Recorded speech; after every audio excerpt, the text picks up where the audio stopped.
start recording. Okay, so we will record this webinar, especially for the benefit of people who might not be able to attend. Can you hear me clearly, just to make sure that Yes, I'm not talking to myself? Okay, great. Good afternoon, everyone, and welcome to this webinar on survey design. For those who might not know me, my name is Feli. I am the head of institutional research and analytics in the office of the provost. I'm here with Banu. You'll probably see her, and you will hear from her shortly because she's our survey coordinator, and she's going to walk us through this presentation. I will just maybe give a very brief introduction before Banu takes over. Basically, we have initiated this series of webinars for capacity building purposes. The overriding purpose is basically to help members of our community to develop greater familiarity with survey research. Over the years, we have received a lot of questions about survey research, how to design a good survey instrument, how to implement it, or even how to analyze data. And we have also received a lot of requests for assistance with survey design. We are unfortunately not always able to provide individual level assistance in terms of survey design and implementation because of time limit and also because of workload, except maybe in very rare situations in which we have a survey that is really of strategic importance to the university as a whole. So that's why we decided to kick off this series of webinars just to help you become a little bit more familiar with survey research and really understand what surveys entail, because many people think that surveys are typically just about sitting down and writing a few questions and getting an email list and putting the questions in Qualtrics and clicking send, and then receiving some responses and maybe printing off a report from Qualtrics or from whatever survey platform one is using. But that's not what survey research is about. I mean, there is a lot more that you need to think about when we think about surveys. So this is the purpose of this webinar. So we'll be going over a number of issues, a number of aspects that are involved in survey research. And this is just the first one in the series. And you will notice that we'll not even talk about writing survey questions. Most of the questions that we get about surveys have to do with writing survey questions. In fact, we are not even going to talk about writing survey questions in this webinar. Rather, we are going to give you an overview of some of the critical issues that you need to take into account as you think about carrying out a survey project.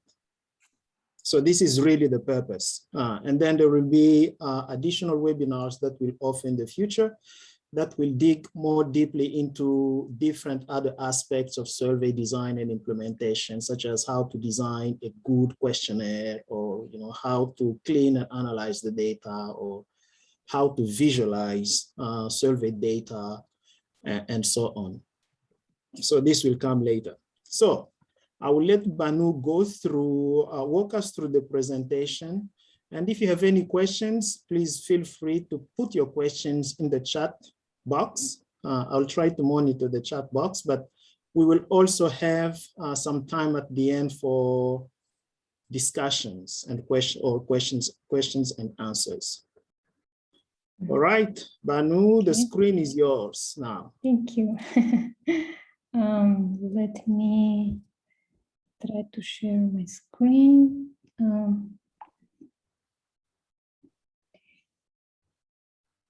Okay, can you see my screen or the portion of it? Yes, I can see it. Okay, you see the presentation, right? Because I'm trying to use this presenter mode. Yes. Okay. So if everyone can hear me and see the presentation, I'll go ahead and get started. Thank you, Feli, for introduction.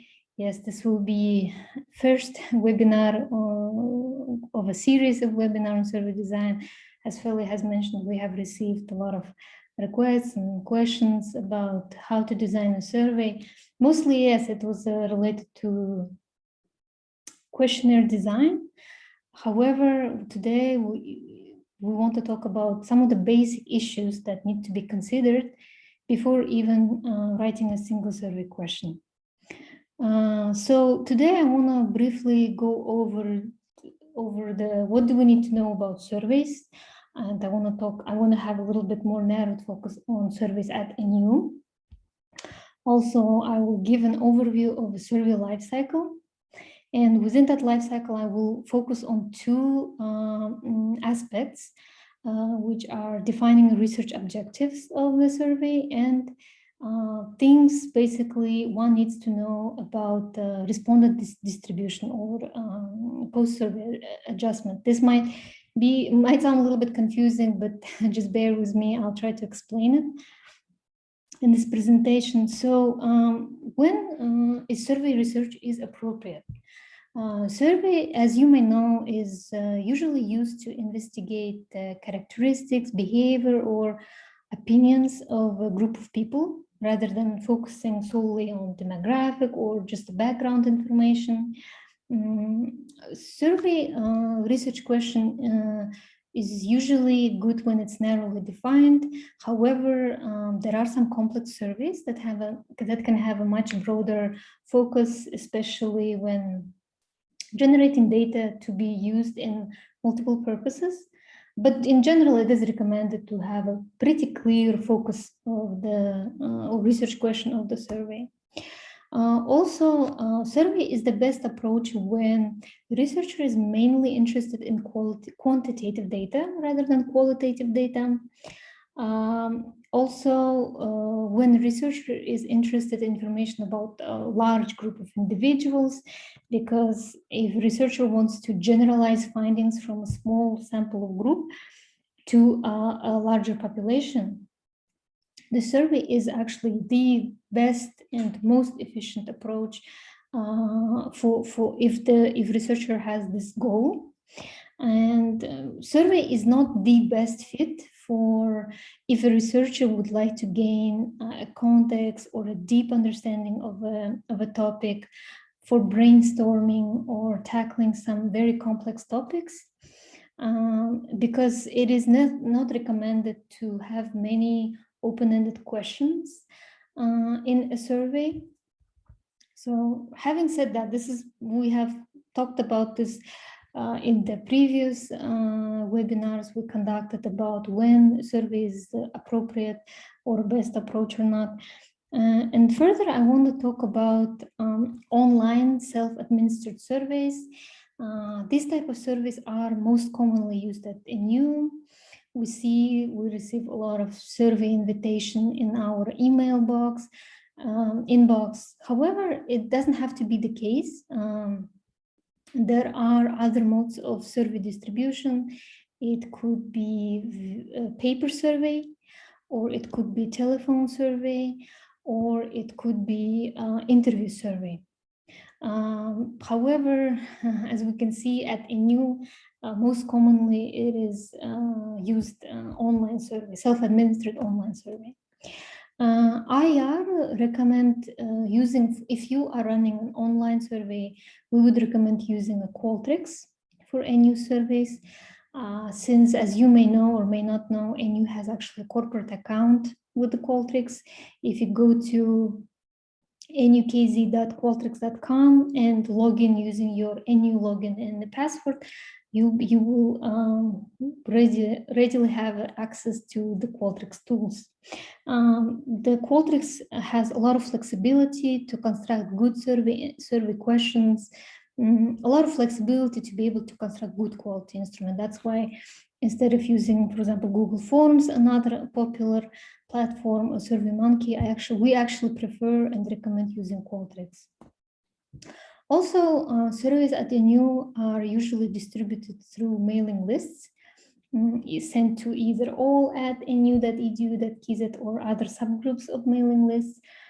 However, again, it doesn't have to be. There are other means of reaching out to a new population. For example, a link to a survey could be posted on social media platforms like Instagram, Facebook, or other platforms. So even though we are used to using mailing lists, but for the future, it doesn't have to be the case. And next, I want to talk about qualitative interviews and focus groups. This is something that used less frequently, maybe because not all the people know that it is actually an option. Qualitative interviews or focus groups are a good, it is applicable for your research project. If you have a small number of population, you do not have a large, like 100 or 200 people in your population, because otherwise the survey results will be very tricky.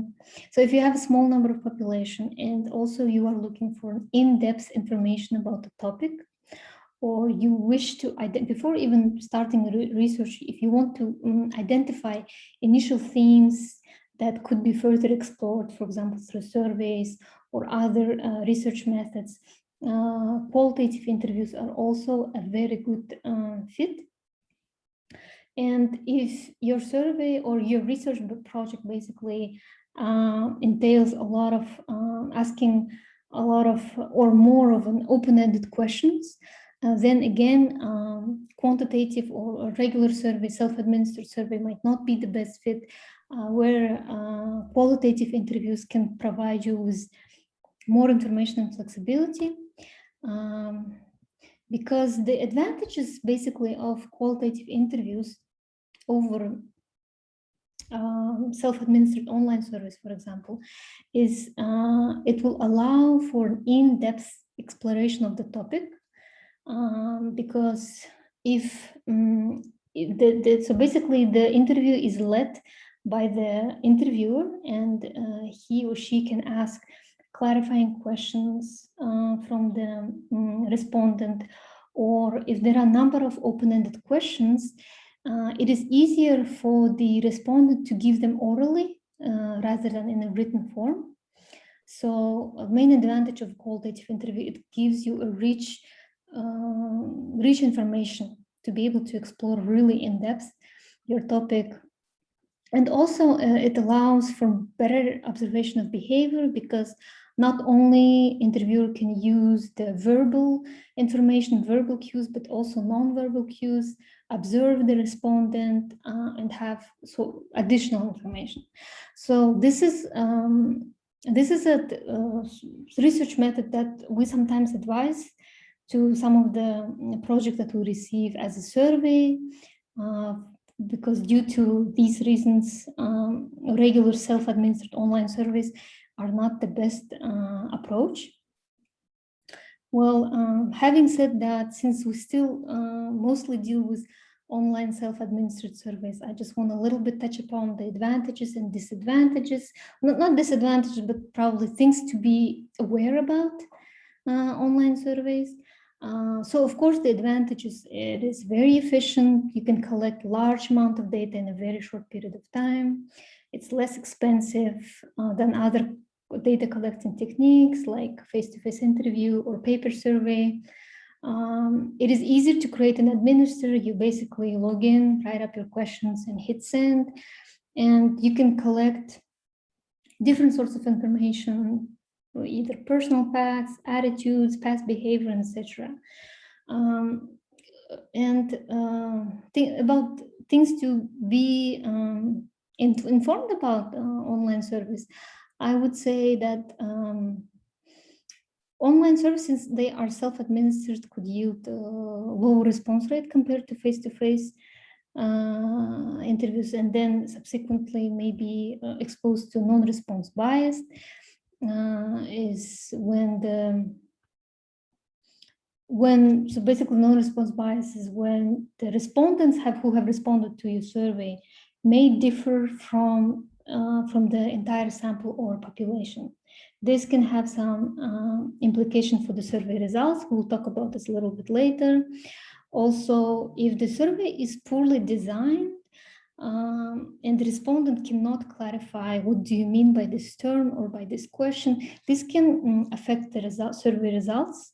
And self-administered survey do not have opportunity to for the respondent to clarify some of the things. And it is subject to social desirability bias. It is basically when a respondent responds to a survey in a way that will make him look more favorable, or for example, if we ask about class absenteeism or about cheating, it is very likely the students will underreport such instances, and in opposite will overreport, for example, number of hours spent on preparation for class. So basically, when a respondent answers to the question in a way that will lead other people or to view them in a more favorable way or more socially acceptable way. But this is, again, it's not only, of course, subject to an online self-administered survey, but this is basically one of the limitations of the survey research. And online surveys require participants to have access to internet. I know this is not probably a big problem for NU, but in general, it can be one of the things you need to be aware before administering an online survey. So this is basically, I try to capture main things about surveys at NU. And next I want to talk about survey lifecycle design aspect of the survey. It consists of two major dimensions. First is the measurement. Measurement, basically, measurement consists of a construct, which is an abstract concept or a topic of your survey. For example, you are surveying about satisfaction with the program. This is your construct. Then measurement. Measurement is actually the questions that you are asking within your survey. Then the response is the response that you get from the survey participants. And edited response is when you clean your data to be able to run the actual analysis. So the measurement is about data, about the population. And this is, I think, a lot of us are familiar with this. And when we think about survey, we think about the survey topic and survey questions. This is something that pops up in our head very easily. But also another very important aspect of dimension of the survey is representation. Representation is information basically about the people about whom you will be collecting the information. And representation is about target population. When you come up with your research objective for the survey, you will have to define who are the people you will be collecting information about. Then a sampling frame. We need to actually obtain the list of people in the target population. And the sample. Sometimes there are instances when you don't have to survey the entire population.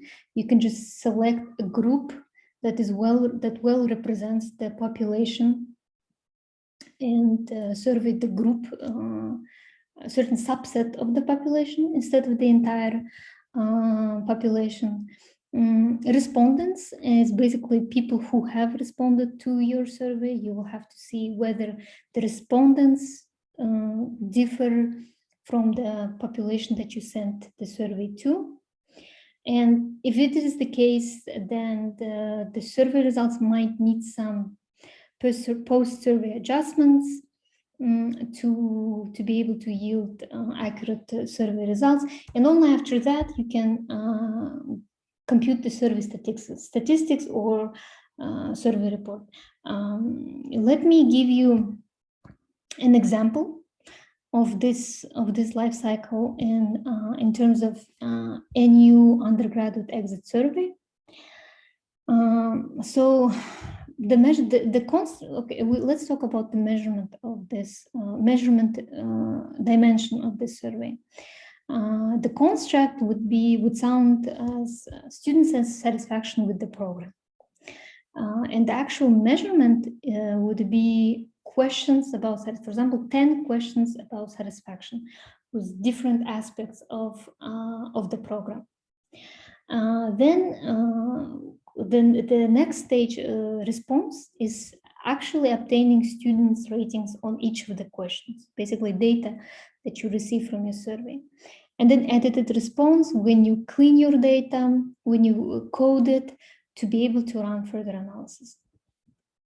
The representation dimension, so for the target population of this survey, the target population is undergraduate students who will complete their degree, who are about to complete their degree. Usually this survey is run towards the end of the spring semester. So when selecting a sampling frame, we obtain a list of undergraduate students who are expected to complete their degree in the spring semester. For the sample, for this survey, we actually do not select the sample. We send the survey to the entire list of graduating students. However, it doesn't have to be the case. We actually can select the sample and send the survey to the group of graduating students. However, it is more advantageous to survey all of the students, and we've been getting good results in terms of response rates. So this is how we proceed usually. The respondents are the students who actually participated in the survey. So for this year, we received 576 responses out of 744 students. This is actually an excellent survey results. And after we see the responses, we compare the respondents and non-respondents and adjust the data if there is such need. And only after that, we run the actual analysis and present the report. So as you can see, this is a pretty complex survey life cycle. And to be able to do a very good quality survey design and implement the survey efficiently, we need to realize that there could be problems occurring in every survey methodology. And basically,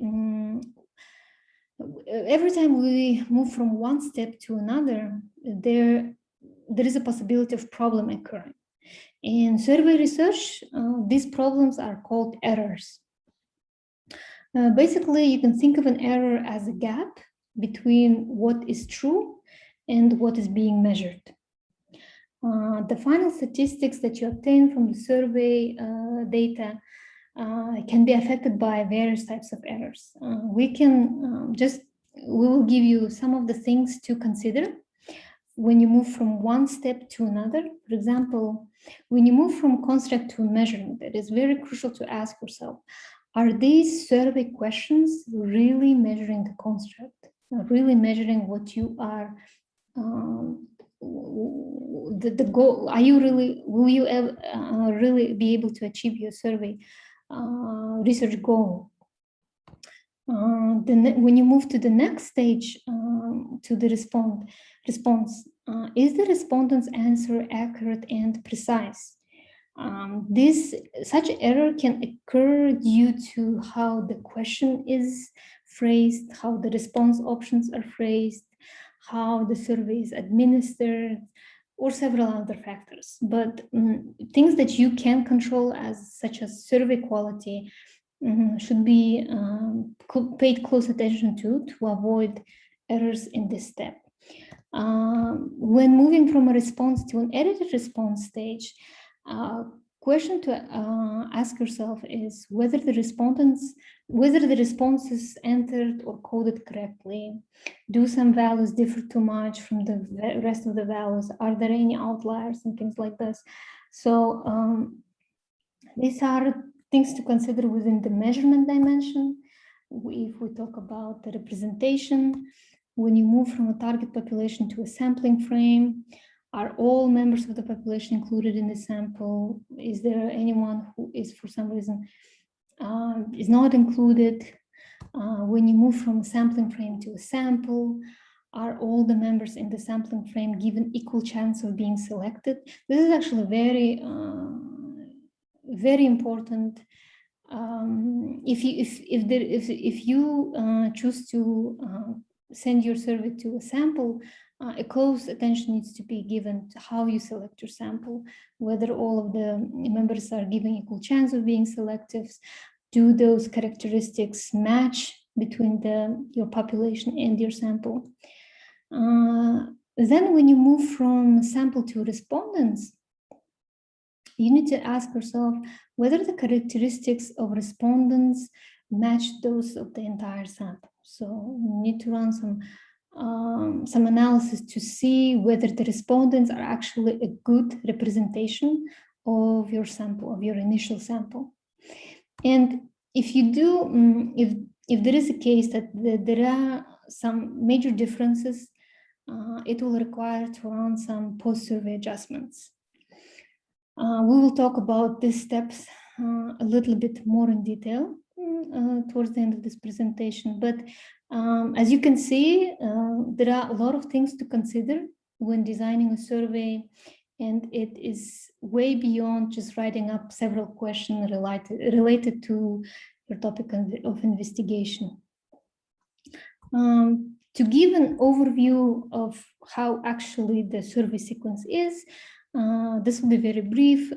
You will definitely have to start with defining research objectives, because after defining the research objectives, this will allow you to choose the mode of data collection, whether it will be a self-administered survey, online or on paper, or it will be a telephone survey, or it will be an interview, and also choose whom you actually going to survey, from whom you want to obtain the data.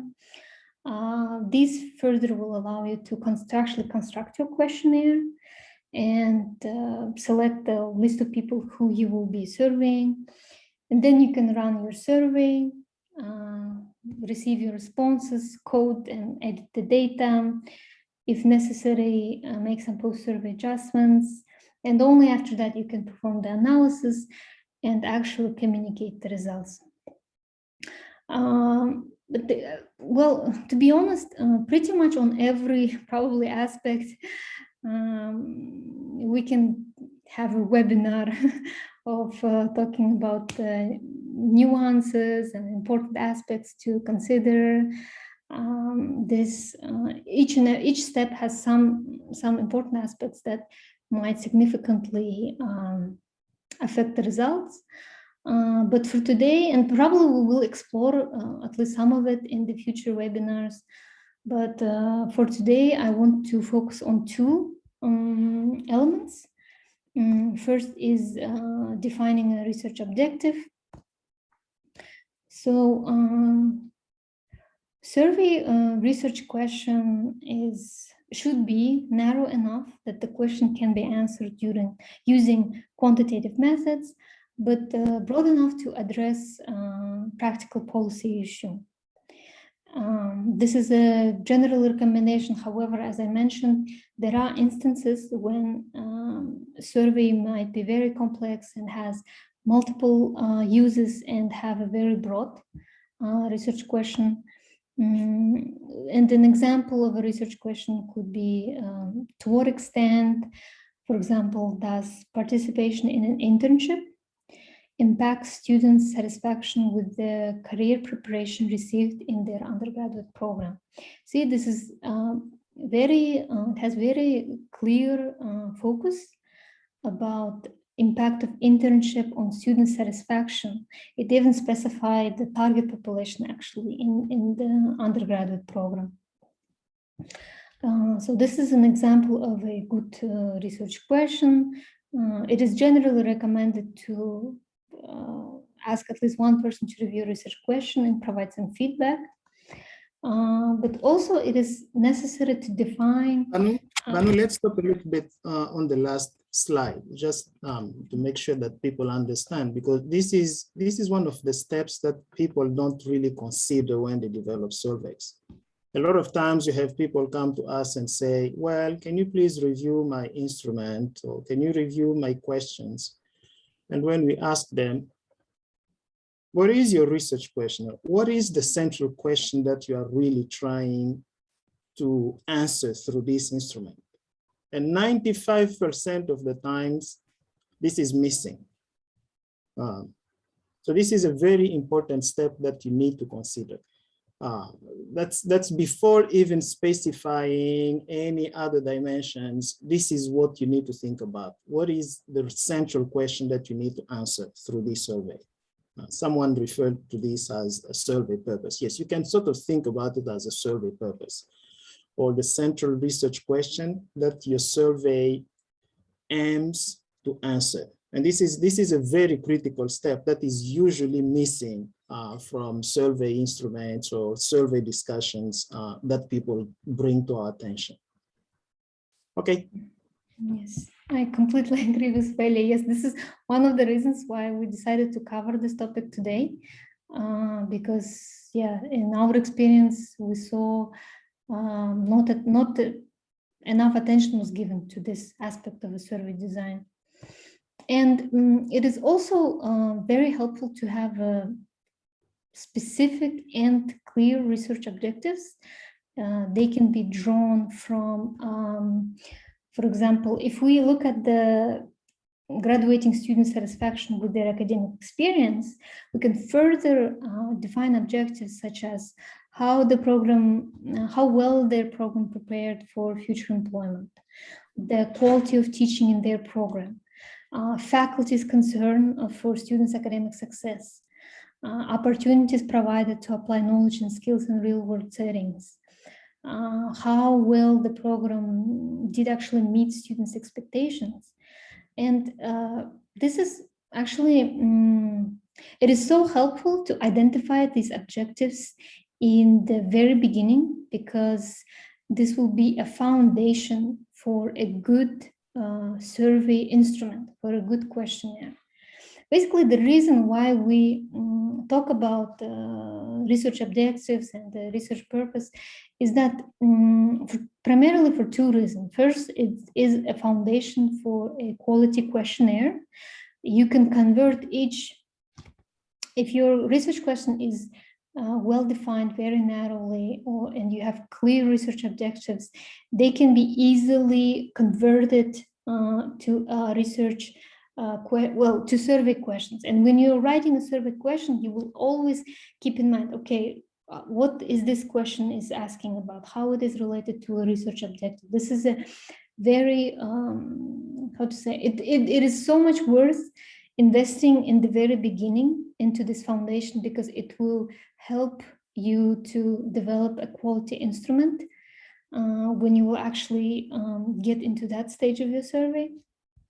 And second, well-defined research objective will also easily help you to select the target population. Even though the selecting target population might seem as a very straightforward and clear step, in our experience, we have seen many cases when a survey initiator wants to serve a certain group of people, but when we ask them why you're serving this group of people, why do you think they will provide you the best information? And they couldn't answer because they didn't come up with their research objective or research purpose. And you could clearly see that without having a clear goal, they couldn't even select the best group of people who will be able to provide them this information.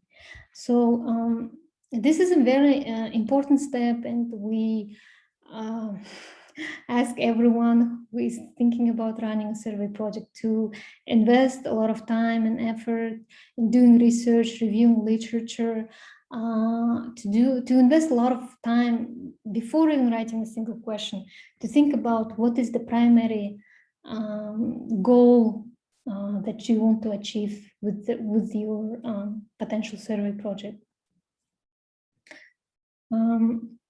I hope we emphasize that enough. I'm pretty sure we will get back to it when we talk about questionnaire design, because it is very like interrelated. You will see. The next step in the sequence that I want to talk about a little bit today, but again, I won't be able to dive in and talk about this step like really in depth. It requires a separate webinar, and it has so many aspects and dimensions to consider. But I just want to also provide an overview. So when you are just designing a survey project, you will have it in mind that when you get to the survey analysis, you might need to do some post-survey adjustments. Okay, this will be closely related to selecting a target population or selecting a sample and analyzing your respondents. So the very first thing I want to talk about in the respondent analysis is survey response rate. Okay, although this might seem for some of you as a something very basic step, one of the first things you do after you run a survey, we have seen instances when people did not calculate the response rate, when they just reported the number of responses, which could be a pretty big relatively number, but without giving a survey response rate, this information actually is not very useful. So that's why I want to talk about calculating a survey response rate. It is very simple. You basically take the number of respondents who actually responded to your survey and divide by the number of survey participants, basically number of people to whom you sent the survey, and you multiply it by 100 and you get a certain percentage. For example, if you ran a survey that was sent to all current and new students, and 2,000 people have answered, and current number of students is 6,200, this basically yields a 32% of a response rate. So for those who actually know how to compute the survey response rate, the next very popular question that we receive is, how much is enough? How many respondents are enough? And what response rate is enough? Tell me the number that is the minimum requirement. If I hit the number, I can say that my survey results are valid and I can perform an analysis. This is something that we get asked a lot. And I will give you an answer that you might not like, which is it depends. And I wish really we could give, me and Feli, we had a very long discussion yesterday how we could guide questions like this or answer, but as Feli said, this is an easy question with no easy answers. So unfortunately, the best answer that we can give to you is it depends. And it depends on a number of factors. First of all, it's the population size. We'll talk about this a little bit later in the next slide. Second is acceptable level of error and confidence level. Basically, this requires a little bit probably knowledge of statistics. When you run a survey, you cannot be 100% sure because very rarely you can get the 100% response rate, and every researcher needs to realize this limitation of a survey research project, and and select the level of error one is willing to tolerate, basically.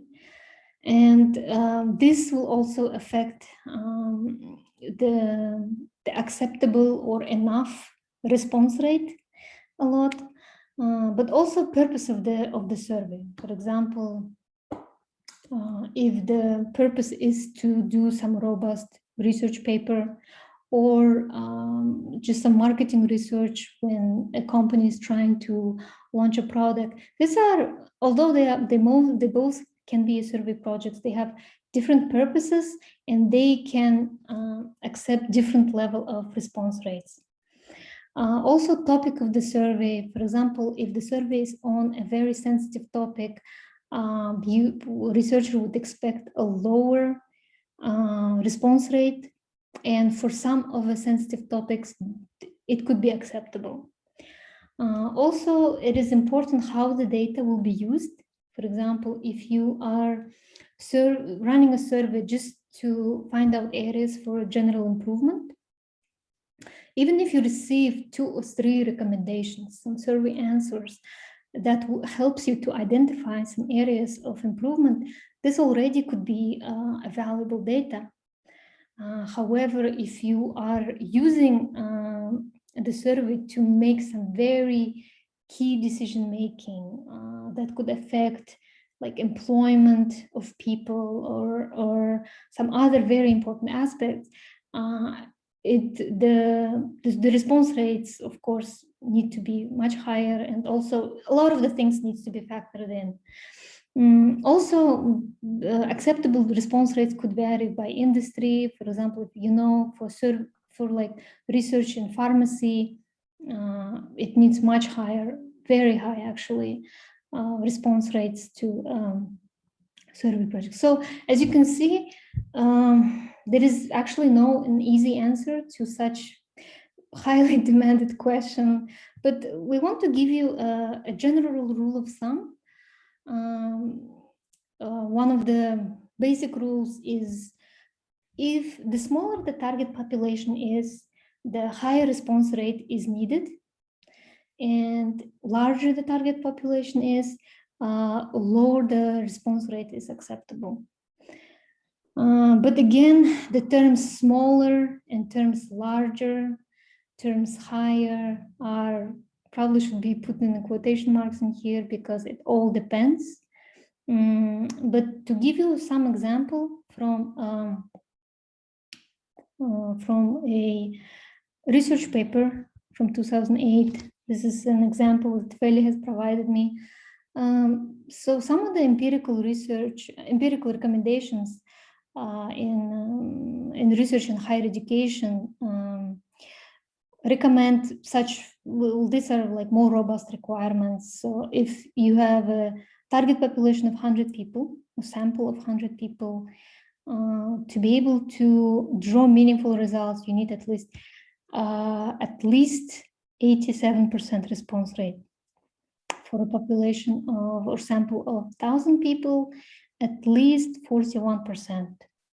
And for a population of over 2,000 people, at least 25% rate is required. But this is just an example. Of course, not all survey results published adhere to these recommendation. It can actually vary very differently. So actually, more than thinking about what is the number that you need to hit to be able to say that your survey results are meaningful, there are actually it's more important to think about 2 questions. First is, how do the respondents and non-respondents to your survey, whether do they differ systematically? And if yes, if they do actually differ, how does this difference affect the results of the survey? These 2 questions become even more crucial if the results of the survey are used for very sensitive decision making within an organization. And yes, this would be the more important questions to consider when analyzing a survey, rather than focusing on a specific number or specific response rate that you need to hit. And how you should look whether, how do you see whether your respondents and non-respondents differ systematically? Well, the very basic could be, for example, if you send a survey to them through the mailing list, all at nu.edu.kz, and you receive, so if you need some general statistics on a new breakdown by category of a new community, by school, by program type and things, please visit Data Digest. It's available on our website. It's very comprehensive, very useful document that can be very helpful in analyzing your survey. So these are the numbers from last year's Data Digest that I pulled up. Basically, so if these are the hypothetical or example number of respondents, so if you see the response rate overall to the survey is 56%, which is not bad number. But when you break it down by category, whether your respondents are students, faculty, or staff, you could see that the response rate actually differs and differs dramatically. This already could impose some of the limitations to your study. For example, you could go even further to look at the students, breakdown of students by school. So there is another hypothetical survey. Let's say you received, so the survey was sent to all undergraduate students, including graduate and CPS students. And overall, you received a response rate of 39%. But when you break it down by schools, you could see that response rates for School of Humanities and Sciences is at least about twice lower than for the engineering and digital sciences. This can again somehow affect the survey results. And these are the things that you need to bear in mind even before starting to analyze your survey.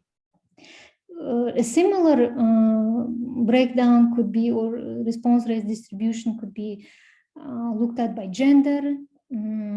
For example, in this case, we have a 60% response rate, but when we break it down by gender, it could be, for example, like this, 90% of female population, basically within your sample, 90% of them responded to a survey. Well, this is actually a very common fact in survey research. There is a tendency that female respondents tend to respond to a survey more frequently than their male counterparts. And this is a sort of a natural maybe or pretty common thing, but when it is when the difference is like this, so 90% of your female population have responded and only 30% of your male, this also shows a significant difference, because, for example, there is also this is a known fact that female respondents tend to be more positive about their experience, more satisfied with some of the services or aspects. So when you have a combination of like more women responding to a survey, this could partially or somehow explain if you have very high satisfaction rates. So these are just a very simple example how having a good distribution of a response rate is needed to be able to draw meaningful conclusions from your survey results, because otherwise it can affect the survey results that you will draw, and if some very important decisions will be made based on such survey results, it can be not so accurate. If there is a case when there is a significant difference among the respondents and non-respondents, there may need to be a case when you need to make a post-survey adjustments. And this actually is a very advanced topic and requires more advanced statistics background. Myself, I haven't done something like this myself yet, because our students have been very generous with their responses. We've been getting very good results. In my experience, there was no such need, but Feli is more familiar with this, and he can assure you that not even every IR specialist or survey researcher can handle this, because it requires very complex adjustments and very rich knowledge. So, but there is it doesn't have to always be the case when you make post-survey adjustments. By the very least, you need to acknowledge that there are some limitations to your survey results. You need to be transparent, and when you communicate the results of your survey, you need to indicate that there might be certain limitations or some skewness towards something because of such and such factors. If I can just make a quick comment and give you a chance to breathe a little bit. So the post-survey adjustment that Banu is talking about, it can be a very complex process. You pay attention to the response rate, first of all, and as Banu noted, the most important aspect is to determine whether the characteristics of respondents match those of non-respondents. So basically, are the respondents that you are getting a representative sample of the population of interest? So because if they are different, yes, if they differ significantly, and if they would have differed in the way they respond to some of the questions, that's when bias comes in. This is what creates problems in the sense that your survey results might actually be biased, and it can be a pretty serious bias. And the risk is that you might use the results to make some important decisions that are really based on faulty sort of information. This is why it's very crucial to have this in mind even before you decide to do a survey. And it is a complicated process. Most people will not be familiar with how to do this. It would involve some statistical procedures, computing weights, and then applying those weights, computing statistics that are weighted and those that are not weighted, and then comparing the two to see if there is a difference. In some cases, you may find that there is really no difference, and you may just use the original statistics. But in some other cases, you may find that actually weighted statistics differ quite significantly from unweighted statistics. So yeah, so this is a very complex issue that we don't really want to go into. But the important thing is never present the results of your survey without providing a response rate, first of all, because this is something that I see very commonly. Very commonly, we see that in survey reports that circulate across campus. Never present survey results without also saying what is the percentage of people who responded to your survey. And try to do your best to at least see if the respondent characteristics match the general population. As Banu said, we have a data digest where you can get, statistical information on students, faculty, and staff. You can use that as the basis for sort of looking at, okay, what is the percentage of respondents in my survey who are students? And then what is the percentage of, and then looking at the survey population, what is the share of students within that population in terms of percentage? So you can look at the two and see if they are close. At least you can acknowledge, even if you are not able to do the kind of statistics adjustment that we are talking about, it's very, very important to at least give the people who use the data a sense of how good the data or how good the results that you are providing are. Okay, so that's the whole notion. But these are very important things that everyone needs to keep in mind, even before they begin to develop a survey instrument. Because if the chance is that, well, this survey will result in a very low response rate and you won't be able to really, judge the quality of the results, maybe you might not want to do such a survey. I mean, especially if it's being used for, strategic decision making within the organization.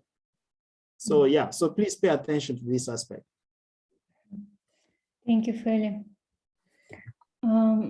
And the reason why we emphasize a lot about response rate is not only how it is crucial to validate the survey results, but also when we think about factors that do affect response rate, you will see a number of things. First, it's the topical nature of a survey. As I mentioned, some of, for example, sensitive topics, they may yield a very low response rate. So if you are starting a project and your topic is very, very sensitive, and you, for example, expect for the student population not be ready to share information like this or don't have enough information, maybe you should realize that this might yield a very low response rate, and maybe doing a survey is not the best approach.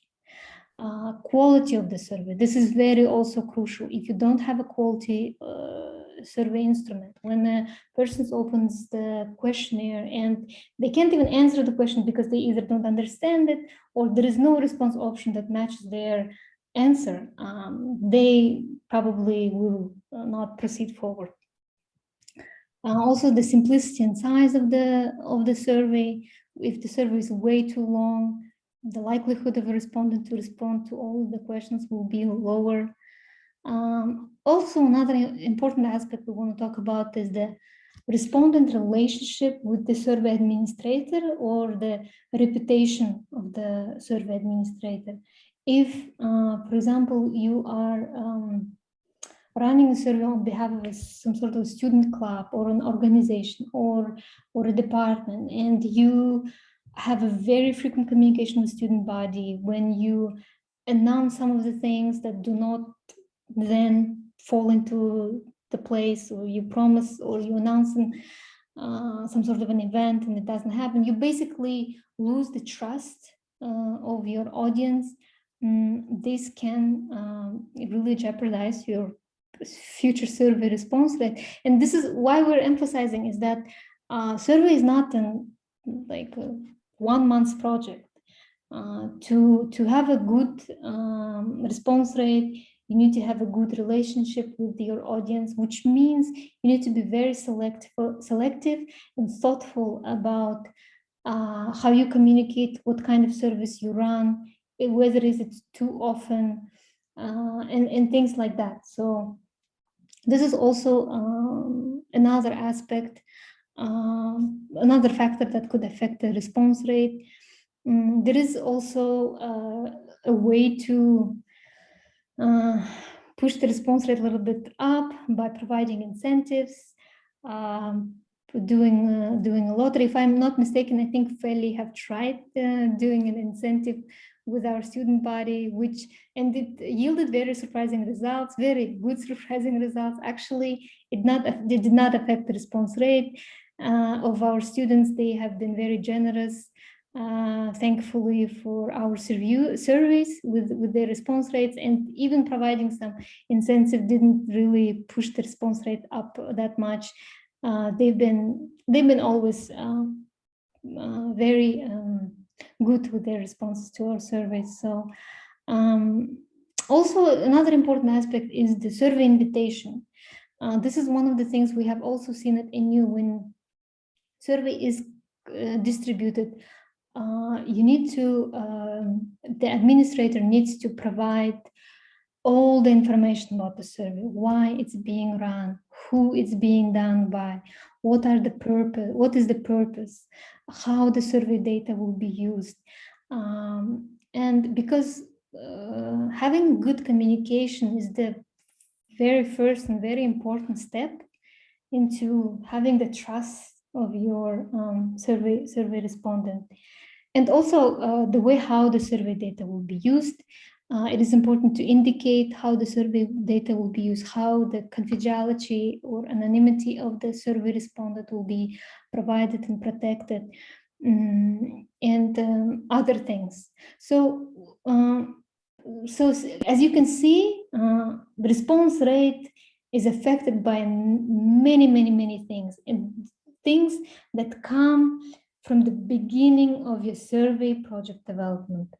So this is one of the reasons why we decided to talk about this today, because without good response rate, there is very low chance of having good survey results that you can actually use at all, because if you have very bad responses, the entire project could be a waste. But to get to a good response rate, you have to think about so many things from the beginning and incorporate them on time, and develop a quality survey project. So this is it for today. It was, I think, a little bit longer than I expected. I just wanted to mention that in the future, we're thinking about talking separately about survey instrument or questionnaire design, maybe separately about data cleaning and analysis, and definitely separately about survey results reporting, which will involve a lot of information about data visualization. But you are also free to send us some specific questions or topics for the future webinars that you would be interested in. And also, you know our website address, you know our email. Please feel free to contact us with any questions. And with that, I think the presentation part is over, but if you have questions. Thank you, Banu, for this excellent overview. And yes, I would insist. So if you have any questions related to surveys that you think would be, might need to be the subject of future webinars, please send those questions to us. And then we'll see if we can create another webinar around that topic. So it's very important that we hear from you and know what are the challenges that you are facing in terms of survey design and implementation. And that will help us also offer more meaningful and useful webinars. Okay, so are there any questions, any comments? I just wanted to mention, Feli, maybe like we've, as you may know, we've the survey regulation of administrative surveys was approved this summer by the Managing Council, and it's been enforced starting this fall. And although it is applicable to administrative surveys, if you are running some other surveys, I think it is still helpful. We have a survey proposal form.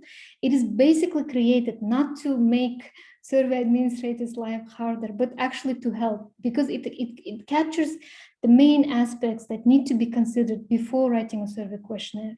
So if someone is, or for example, if there are some students today present, they don't have to go through survey committee's approval, but will be very helpful to have this. It's downloadable on our website to answer the most important questions on the survey proposal. This will already help you to come up with a structure or an outline for your survey. This would be just my personal general recommendation. Thank you. Questions, comments, concerns, agreement, disagreement, other perspectives?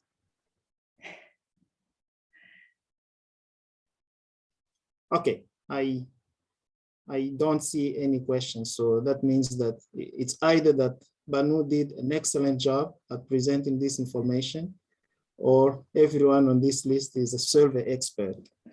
Okay, either way, that will be good news. Well, if there are no questions and comments, Thank you very much for participating in this webinar. The recording will be posted on the IR website, so you can always go back to the recording anytime you want. And I believe we'll also post maybe a copy of this presentation to the website. So thank you very much. We look forward to seeing you again in the future. Thank you for today's webinar. Have a nice day. Bye-bye. Thank you. Bye. Thank you. Thank you. Bye. Bye. Bye-bye.